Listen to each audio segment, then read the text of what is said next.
अस्सलाम वालेकुम। हमारे यहाँ हर साल की तरह से इस साल भी मजलिस का एहतमाम किया गया है और हम लोग यहाँ पे ज़ाकिरा आती हैं जो कि मजलिस पढ़ती हैं और उसके बाद ज़ुलजना की बरामदगी होती है और हर साल माशाल्लाह हमारे घर इसी तरह से नियाज़ होती है और इमाम हुसैन अलैहिस्सलाम की शहादत को याद किया जाता है कि किस तरह से उन्होंने इस्लाम दीन के लिए कुर्बानी दी, अपने ख़ानदान की कुर्बानी दी, बड़े से लेके छोटे अली असगर तक उन्होंने किसी को भी कुर्बानी देने से दरेक नहीं किया। सिर्फ उनका मकसद ये था कि इस्लाम को ज़िंदा रखा जाए और यही वजह है कि आज दिन तक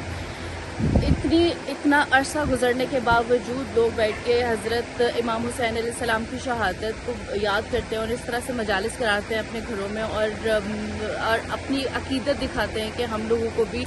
इस्लाम के साथ उतना ही प्यार है और अभी तक हम लोगों के अंदर उसी तरह से हम लोग भी इस्लाम को आगे लेके जाना चाहते हैं। जिस तरह से वो लेके गए उतनी कुर्बानियाँ तो हम लोग नहीं दे सकते, लेकिन हम लोग इस तरह से अपने घरों में मजालिस करा के